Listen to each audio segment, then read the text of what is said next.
Hello students, पिछले वाले video में हमने एफ ब्लॉक जो तत्व हैं उन एफ ब्लॉक तत्वों का इंट्रोडक्शन,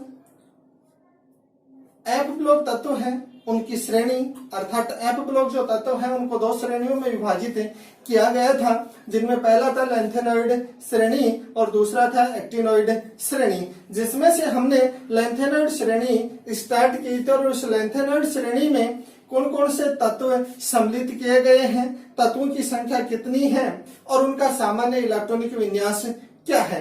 लैंथेनॉइड जो श्रेणी है उस श्रेणी में आने वाले जो तत्व हैं उन तत्वों का इलेक्ट्रॉनिक विन्यास है उसके बारे में हमने डिस्कस कर लिया था। आज है लैंथेनॉइड तत्वों की रासायनिक अभिक्रियाएं। अब लैंथेनॉइड जो तत्व हैं ये इनकी रासायनिक अभिक्रियाएं क्या है, तो यहाँ पे देखो उनमें कि रासायनिक अभिक्रिया है उनमें इन 7 अभिक्रियाओं को सम्मिलित किया गया है, जिनमें पहला है अपचायक क्षमता, दूसरा विद्युत धनी प्रकृति, तीसरा है जल के साथ अभिक्रिया, चौथा ऑक्सीजन के साथ अभिक्रिया, हेलोजन के साथ अभिक्रिया, नाइट्रोजन एवं सल्फर के साथ अभिक्रिया और कार्बन के साथ अभिक्रिया।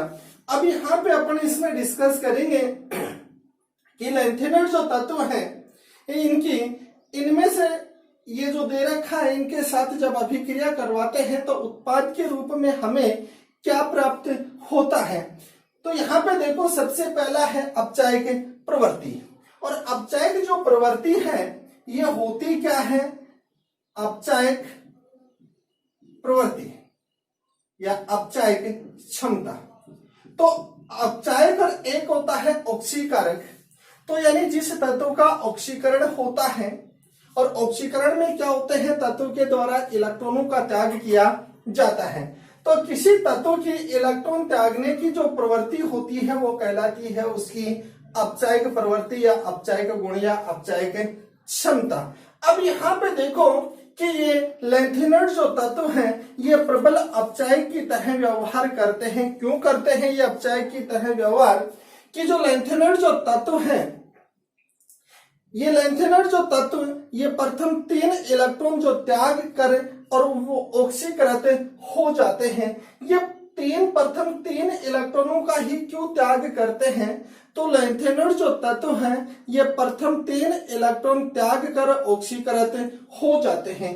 क्यों हो जाते हैं, क्योंकि लैंथेनॉइड जो तत्व हैं इन लैंथेनॉइड तत्वों की प्रथम 3 आयनन ऊर्जाओं या आयनन एंथैल्पियों के मान है ये बहुत कम होते हैं, और तत्वों की आयनन एंथैल्पी का मान कम होने के कारण उनकी इलेक्ट्रॉन त्यागने की प्रवृत्ति उसमें अधिक पाई जाती है। और इस पाई जाने के कारण यानी प्रथम 3 आयनन एंथैल्पियों के मान अत्यंत कम होने के कारण ये जो है लैंथेनॉइड तत्व ये प्रबल अपचायक की तरह व्यवहार करते हैं। और जब व्यवहार करते हैं तो जो लैंथेनॉइड जो तत्व हैं इन लैंथेनॉइड तत्वों को हम सामूहिक रूप से एलन के द्वारा प्रदर्शित करते हैं। तो यहाँ पे देखो जब इनकी प्रथम 3 आयनन एंथैल्पियों के मान अत्यंत कम होंगे तो ये 3 इलेक्ट्रॉन त्यागेंगे, और 3 इलेक्ट्रॉन त्यागेंगे तो ये क्या करेंगे 3 इलेक्ट्रॉन त्याग कर Ln+3+3 इलेक्ट्रॉन अर्थात ये त्रिधनायन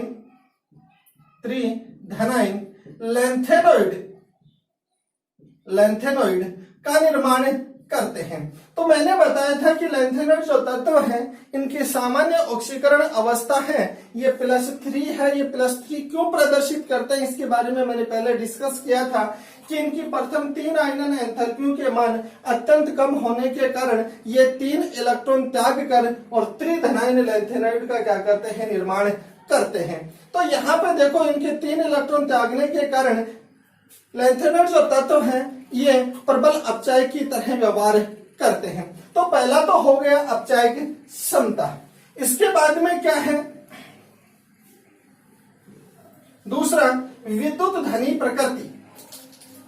विद्युत धनी प्रकृति, और विद्युत धनी प्रकृति के अंतर्गत क्या है कि विद्युत धनी जो प्रकृति है वो धातुओं में पाई जाती है।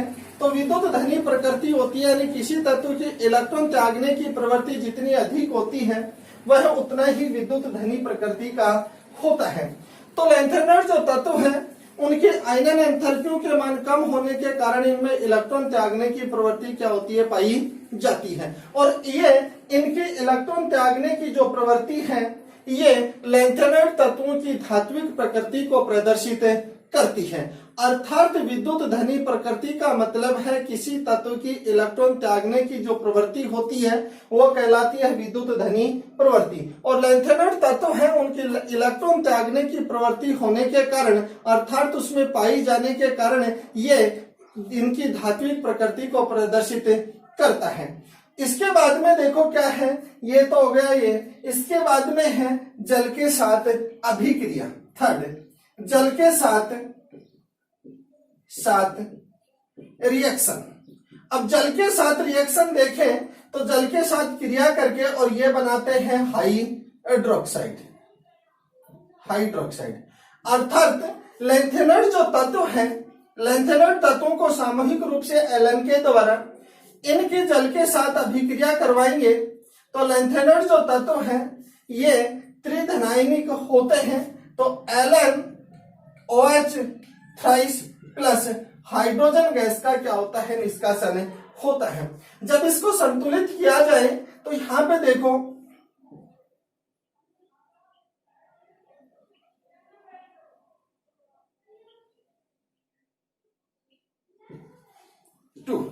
अर्थात जल के साथ अभिक्रिया करके ये लैंथेनॉइड हाइड्रोक्साइड का क्या करते हैं, निर्माण करते हैं। तो ये तो हो गई इनके साथ अभिक्रिया। केवल अपने को इतना सा याद रखना है कि जल के साथ अभिक्रिया कराने पर उससे कौन सा प्रोडक्ट प्राप्त होता है और उसको किस प्रकार से संतुलित करना है। उसके बाद में है ऑक्सीजन के साथ अभिक्रिया। और ऑक्सीजन के साथ जब अभिक्रिया करवाएंगे, ऑक्सीजन के साथ अभिक्रिया और ऑक्सीजन के साथ अभिक्रिया करवाएंगे तो ये ऑक्साइड का क्या करते हैं, निर्माण करते हैं। अब ऑक्साइड का निर्माण किस प्रकार से कि लैंथेनम है ये ऑक्सीजन के साथ क्रिया करके और Ln2O3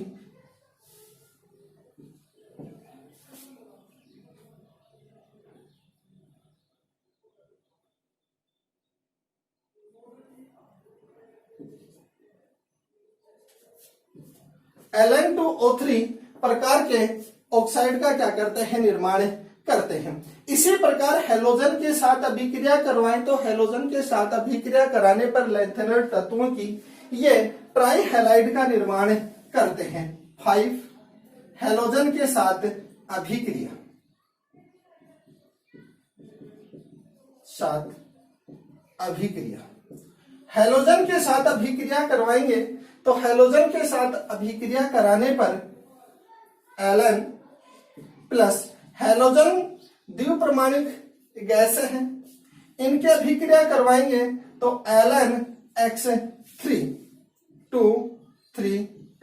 अर्थात ट्राई हैलाइड का निर्माण होता है।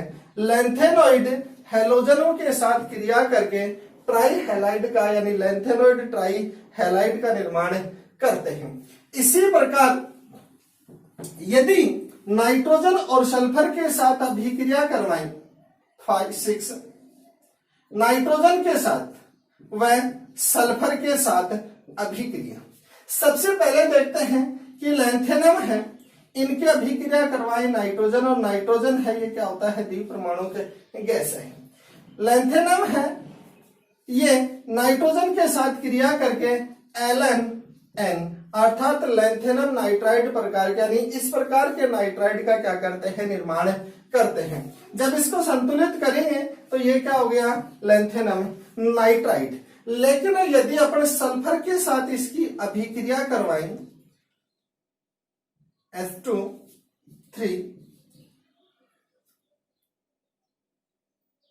तो ये Ln2S3 लैंथेनम सल्फाइड का क्या करते हैं, निर्माण करते हैं।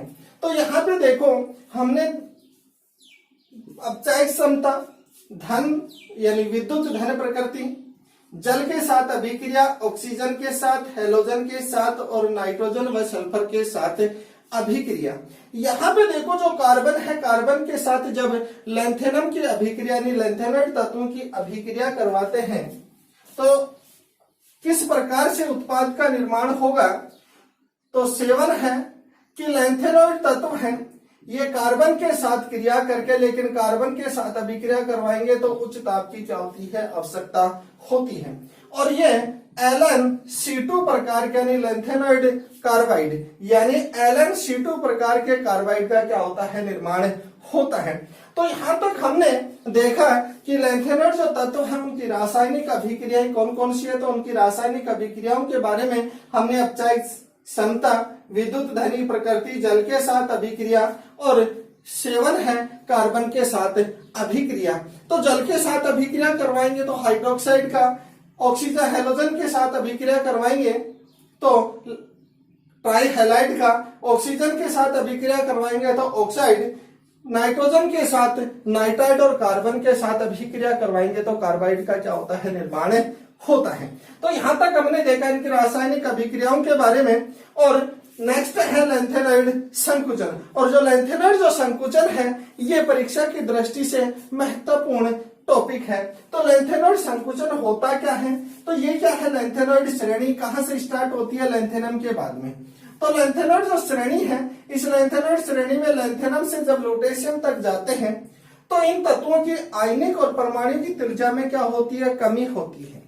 और परमाणु का आयनिक त्रिज्या में होने वाली इस निरंतर जो कमी है, इस कमी को कहा जाता है लैंथेनॉइड संकुचन। अब इस लैंथेनॉइड संकुचन है उसके क्या कारण है, तो इसके दो कारण हैं, एक तो है नाभिकीय आवेश और दूसरा है परिरक्षण प्रभाव, जिसके बारे में हम नेक्स्ट अध्ययन करेंगे।